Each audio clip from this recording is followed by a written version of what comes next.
Hello, people of God in our Wassa parishes, and welcome to this week's Quick Things, which is blessedly a conversation.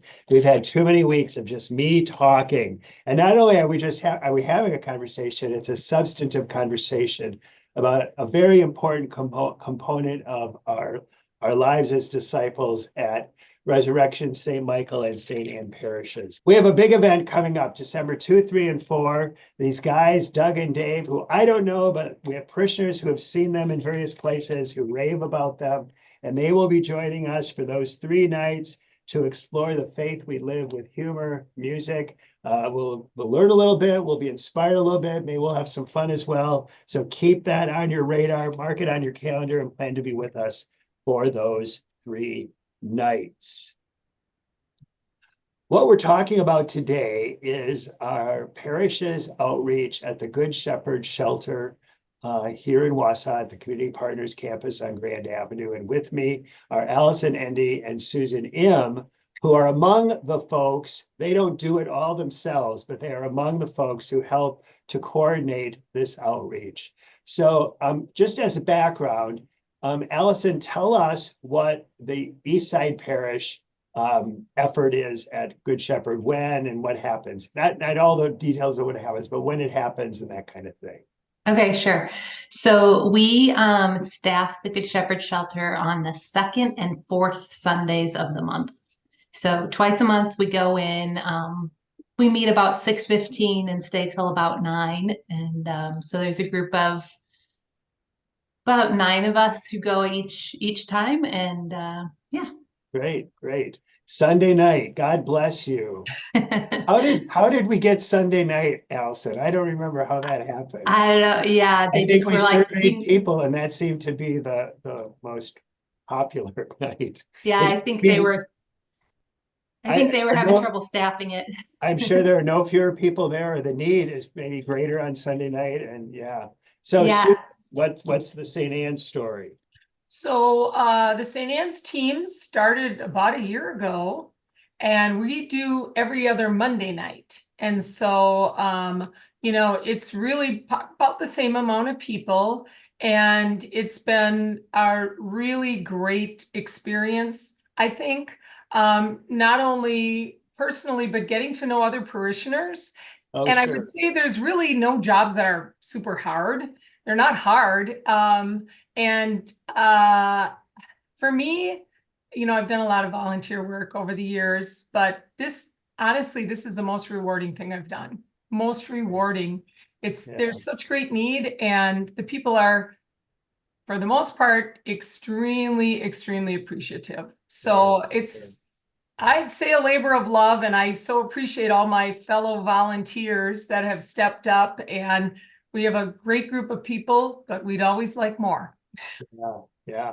And we'll get to that about more folks joining the ministry. Allison, would your kind of experience be similar to Susan's, or anything you'd want to add in terms of how this has been for you personally? Yeah, I agree. Like none of the jobs are hard. It's very easy.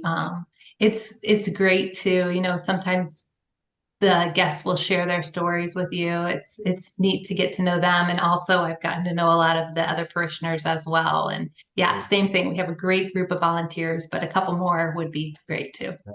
I think both Eastside parishes and St. Anne began about a year ago, maybe a little more than a year ago. Part of that was motivated. Well, part of it just because it's an important ministry that Catholic Charities offers here in Wausau, but also they were expanding to year round. And so we wanted to, well, I guess fall was not new to that, but we were there with them through the summer, which was even more challenging, I'm sure, in terms of staffing and things like that. So God bless you for keeping things on track, even during those challenging summer months.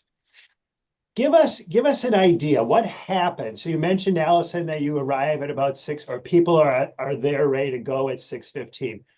What unfolds then as the evening evolves? Yeah, so from our side for the volunteers, so we get there about 6:15 and then kind of whoever's working in the kitchen will get that set up, start the coffee, what have you. And then there's some clean laundry to be folded because when the guests come in, they all have to change into scrubs and put their outside clothes in a bin. So we'll fold the scrubs and kind of prepare that, make the beds, put pillowcases on the pillows, put a blanket on the bed, that kind of thing. And then the guests start coming in at 7. Okay. And so there's a check-in process. They come in a couple at a time, but one at a time they go through and ask them some questions. Do you want to shower? What size scrubs, kind of thing. And then we just kind of are there until they're all settled and have eaten, and then that's it. Yeah. Susan, do you see some of the same people from week or from time to time? Oh, yes, A lot of yes. the same There's people. a number of regulars. And as Allison said, a lot of times you get to know them and they will share their stories with you and things like that. Every evening, 4 people have the opportunity to have their laundry done, which is nice. Yeah, you get to know people, and I remember one night, we were there. It wasn't a regular St. Anne's night, but my husband and I went because we saw they didn't have any food. So we went, and we were really short-staffed. I mean, it was my husband and I in the kitchen, and the coordinator who's there every night, the employee, and I think one other person. And usually we have someone that goes around and cleans the dining room and things like that. Well, one of the guests, she's a lady in a motorized wheelchair with one leg. She came up to the side where they get the food, and she said to me, "Can I help?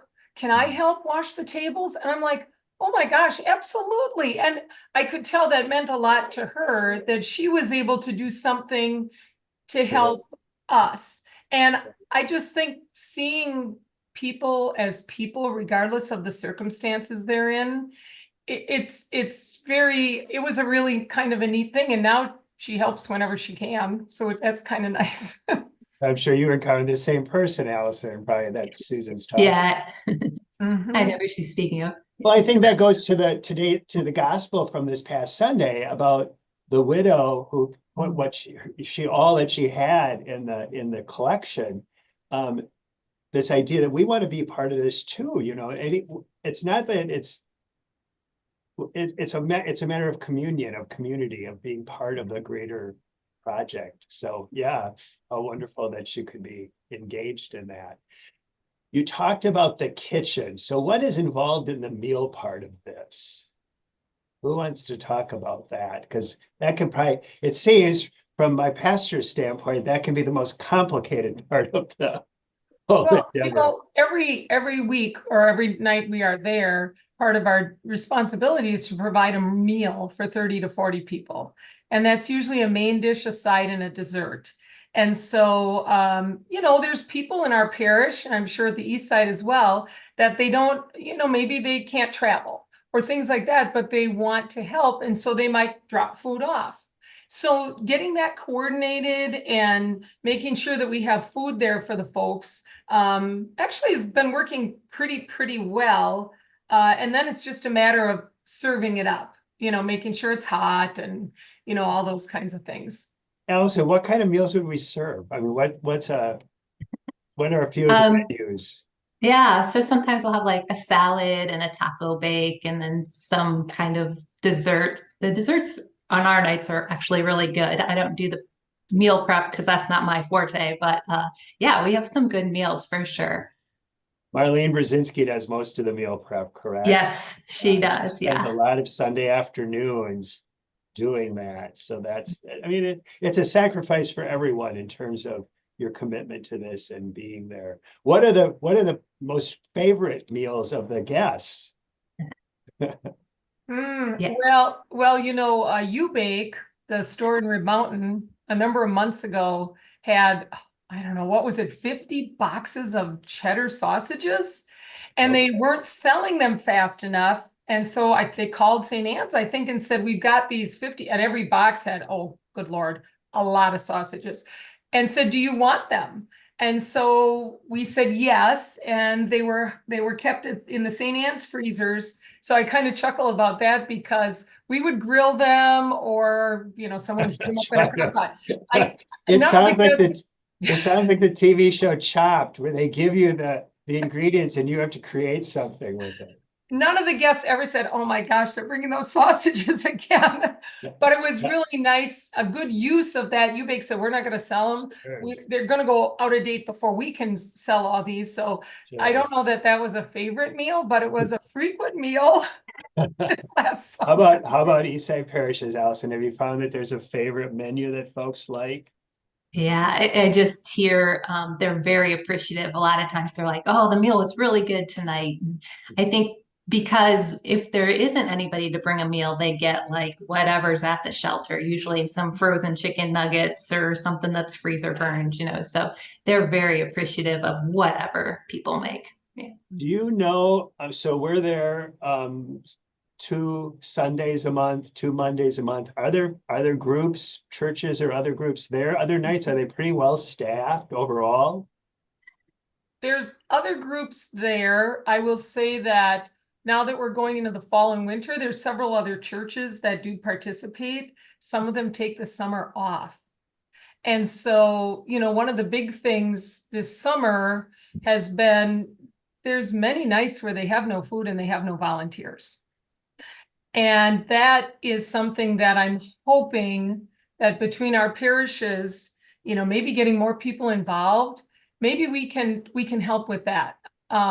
Because that just breaks my heart when there's, they have this call for, we get communication from the coordinator. She's like, "Oh my gosh, if anybody can help, we don't, otherwise they, like Allison said, they scramble. What do we have in our big freezers? Did someone drop something off?" So, there's room at the table for everybody who Right. wants to come and get involved, for sure. Allison, when we talked initially about what happens, how the night unfolds, we talked about the people arriving. So they come in, they change clothes or whatever, they have dinner, and then they kind of just go to they have cots, or what's the room set up like? Yeah, so they're basically cots with like a waterproof kind of wrap on the mattress. They don't have sheets or anything, and then they just get a pillow with a pillowcase and a blanket. And that's pretty much, and then And then like at 9 or 10 o'clock, the lights off, or yep, yeah, I think it's 9 o'clock the lights go off, but a lot of them come in and just kind of eat and go to bed because especially we're there on Sundays when the library is closed, so they really don't have anywhere to go. So they're mostly like continuously walking all day. So they're yeah. very tired. Yeah. And what time do they get breakfast in the morning? I believe so. Sunday? Yeah. And then Yeah. what time do they have to be gone? It's pretty early. I think, Susan, isn't it like 6 or something? I don't know what time it is, but one of the interesting things about our guests at the shelter is, many nights we have 30 beds, and there's many nights we have to have a lottery and we turn people away.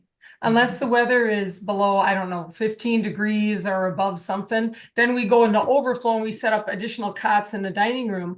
But if a guest has a job, they call it a bed save. So they are guaranteed a spot for the night. Hmm. And I think it also is or was that if they're involved in maybe some alcohol or drug treatment program, some of those folks get a bed save. But there's nights where people are turned away, and that's Right. also super sad. It's sad that there's so many people that Right. need this. Well, that's last week in the Quick Things video, I talked about this man who's kind of sought shelter in a stairwell at Resurrection downtown. And he has a friend, and one of the issues was that invariably one of them wins the lottery and the other one doesn't, and they don't really feel like they kind of want to stay together. They feel some safety, I think, being together or whatever. And so how many would be turned away then? It just depends on the Yeah. evening. I mean, and the coordinator is responsible for, we're never involved in if there would be an argument or an altercation. We don't get involved in that. Right. And the coordinator we have now, her name is Jennifer. She's fantastic. She's Okay. really, really, really good. But the guests know that there's a code of conduct, let's say. And so guests also, if for some reason something happens, they may be on a strike or something where they're not allowed to come for a while or whatever it is. I don't know the specifics. If something like that has occurred. So I know when we started, it was a little scary just because you didn't quite know what to expect. Had either of you done anything like this before? When I was a sophomore in college, I went for a week to Chicago to a homeless shelter, but that was a little bit different. Yeah. Sure. Yeah. So when I was in seminary, we did a homeless shelter once a month. So that was a while ago. And I'm a slacker pastor. I haven't been to either of our Sunday night or Monday night things, with oftentimes Sunday night mass and Monday being away with my parents. It just hasn't happened, but it will. I will show up and do my duty as I encourage others to do. I need to walk the talk. Is that what we say? So what was the most challenging thing when you got into this, Allison? What was the most challenging thing that you encountered for you to feel comfortable or?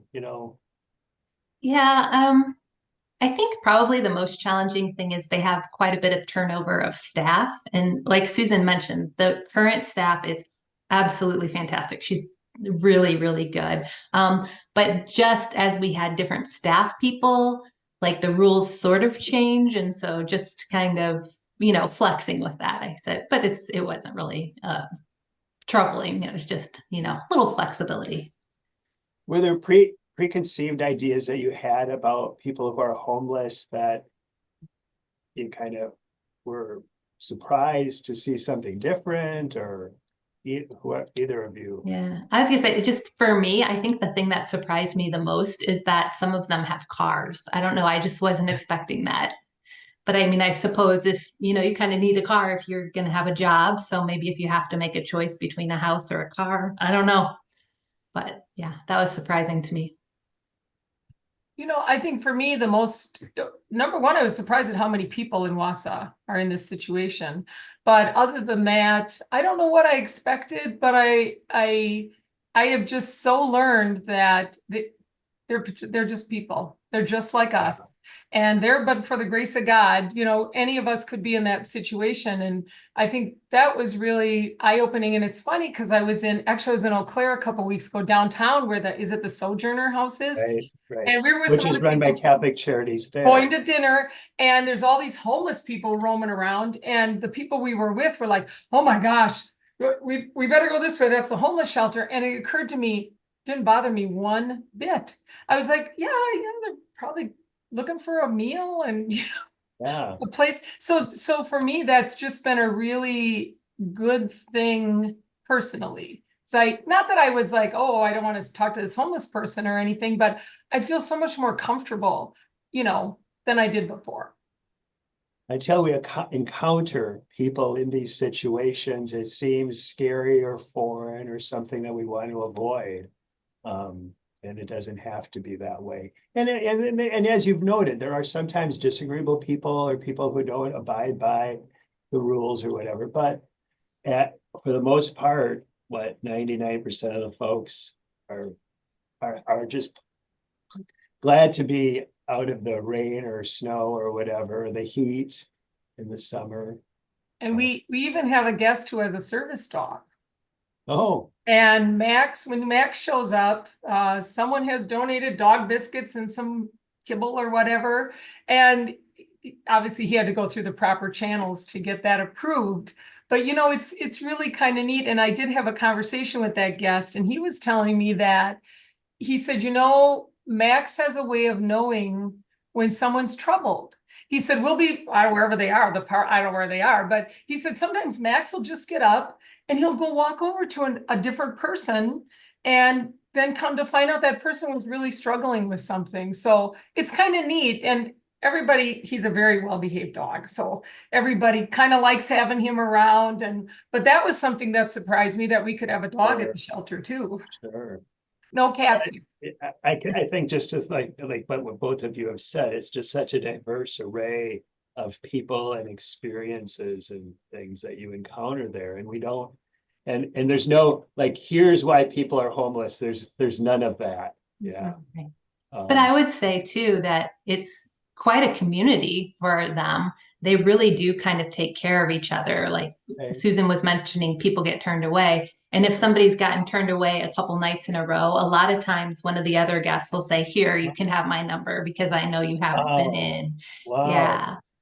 Or I one mean, night there not that were, I should be surprised by that. yeah. Again, why wouldn't people who are homeless be Mhm. accommodating or generous, just like we'd hope we would be in that Yeah. situation, right? Yeah, you do. I agree. You do see a lot of that. And you see a lot of, people sticking up for each other. Remember one night there was a woman who had had a stroke. I think I only saw her once or twice. And she was walking. She had braces on her legs and she had a walker, but she also had a cane. And one of the other gentlemen kind of just took her under his wing because don't you agree, Allison? Sometimes when you get someone that's there for the first time, you can tell they're nervous. They're nervous. Yeah. They don't quite know what to do. But her cane had gone missing. And oh my gosh, it was a big hoopla. So a whole bunch of the other guests were outside looking for her cane and they found it. I mean, Ah, these are the things that, yeah, are really good. ah. Well, we could probably talk more about this, but we should get into some nitty-gritty about this ministry and our outreach there. First of all, I want everyone to know that the Good Shepherd Shelter of Catholic Charities of the Diocese of La Crosse is funded by the Diocesan Annual Appeal. And so a wonderful, important reason to contribute to the annual appeal is to support this important ministry right here in Wausau, in which our parishes are engaged as well. You don't get any of that money, but it helps the shelter and maintain the staff. So you talk about a good staff, and part of that is being able to pay them a reasonable salary and things like that. So our supporting the diocesan appeal helps to make that happen. At East Side parishes, we are collecting items that there's a particular need for as winter approaches, and those items are all listed in last Sunday's bulletin, and it will be in the Quick Things email as well. So folks, if you can contribute one or several of those items, that will be great as well. But both Allison and Susan mentioned at the outset that it would be great to have a few more people to help with this outreach. And it occurs to me that I could be a St. Anne parishioner, but I can't do it on Monday, but I can do it on Sunday. You would be okay with that, Allison, wouldn't you? Absolutely. Yeah. Or I could be a St. Michael Resurrection parishioner, but I can't do it on Sunday, but I could do it on Monday. Would that be okay, Susan? To 100%. Yes. So in the email, or in the Quick Things email, there will be links to Allison and Susan to connect with them, to learn how you can become part of this ministry. How often, so let's just say I weren't a slacker pastor and I really were going to be doing this on a regular basis. How often would I do this, or how does that work? Allison, Yeah. go first. Sure. So for us, I'd say the majority of people come about once a month. Some people do both twice a month, but mostly it's about once a month or even once every 2 months. Where we really need the most help is people to prepare the meals. We're kind of short on that. And then So that can happen anytime, right? It doesn't even have to happen on Sunday. It can be done in advance, and they have yeah. freezers or refrigerators there. Yeah, absolutely. Absolutely. And just a little plug too. I know, for people who that 6 to 9 time doesn't really work, they're also looking at the shelter for people to volunteer to wash the blankets. And they have some kind of gift card for the laundromat. So it doesn't cost you any money, but it's just kind of transporting them there, washing them and bringing them back. So Right. that's another opportunity. So if people are interested in something beyond those regular hours, you might be able to connect them with the shelter and what's needed there. Mhm. You had said something though that made me think, oh, you said, maybe once a month or whatever. I guess kind of thinking of it also in terms of like ministries we do at Mass. We don't do them at least once a month. We don't feel very comfortable, or we forget. I think there's some benefit in maybe once a month, kind of getting used to the routine. That's true. Yeah. First, huh? Yeah, and I think at St. Anne's, we kind of have a core group that on some of the roles, and we use Sign Up Genius, which works great. On some of the roles, meals is always a challenge. But it's like if you don't get out there and get signed up, someone else is going to sign up. And so that is a good problem to have. And what I really like is now at the shelter themselves, they have also set up a Sign Up Genius, and anybody that Oh, we have a St. Anne's volunteer email group. And I just forwarded, now they have a Sign Up Genius, which is really, really nice. So let's say, you know, oh, is there something more I could do? Maybe I want to make a meal, or maybe, you know, I'm free next Wednesday night. You can go out and see what nights they need more help. More and I help. think all of our parishes have some people who do go and do things on other nights Yeah. as well. So it's Yeah. not So just that, yeah. through the parish. It's, Yeah. and I just noticed Teely just sent, the coordinator sent something out for Thanksgiving Okay. and needing food and people to serve meals. And I went out there, I'm like, oh my gosh, look at this. But that goes out to, you know, everybody, all the other churches and the individuals that are supporting. And I really need to give a shout out to Romy Deegan and Lisa Brzezinski, because it's kind of been the three of us and we all kind of have different roles in getting the St. Anne's group going. So, yeah. Yeah, well, great. Anything else that we would add just in terms of encouraging people to do this? It really is where the rubber meets the road in terms of the gospel. I mean, Jesus said, whenever you do this for the least of my sisters and brothers, you do it for me. And boy, how of a better way to manifest that than what you guys help us do at the shelters. Well, I kind of said it in the beginning, but for me, I just feel like this is where Jesus wants us to be. These are the people that need us the most, you know, for whatever their circumstance, here's where they are. And yeah, that's, like I said, for me, it's been really rewarding, and I just want to do more. I want to see if we can help more. And, you know, so it's been wonderful. Allison, anything?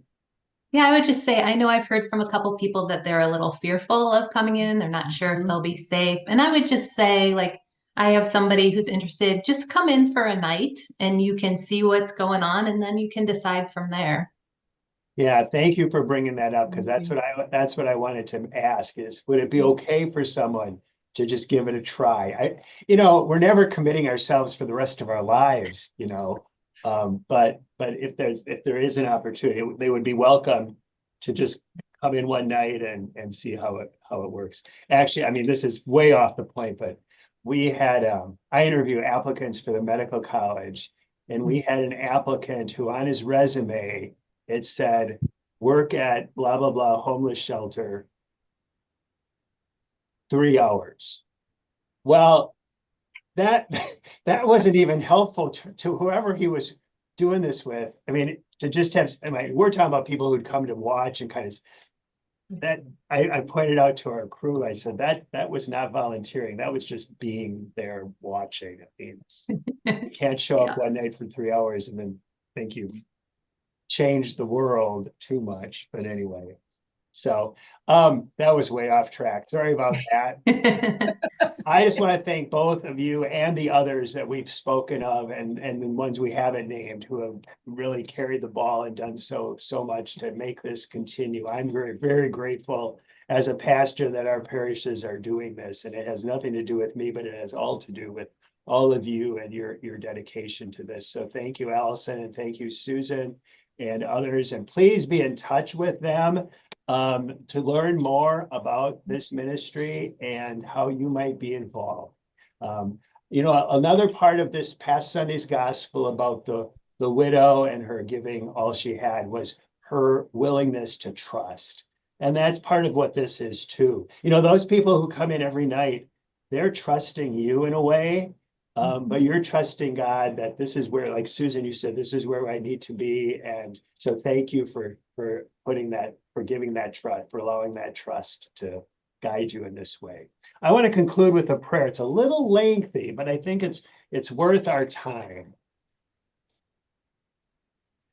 Lord our God, you who so mysteriously call upon us to share in the sufferings of Christ, Fill our hearts with compassion for those who lack the warmth of a home. We commend to you in prayer all women, men, and children who suffer because they have no shelter, those who sleep in our streets and public spaces, who have nowhere safe to lay their heads, and who wander from place to place as a way of life. We pray for broken families who cannot pay the rent, for those who are the lost and abandoned, for those on the streets whose minds have been touched by illness or whose bodies are sorely affected by disabilities.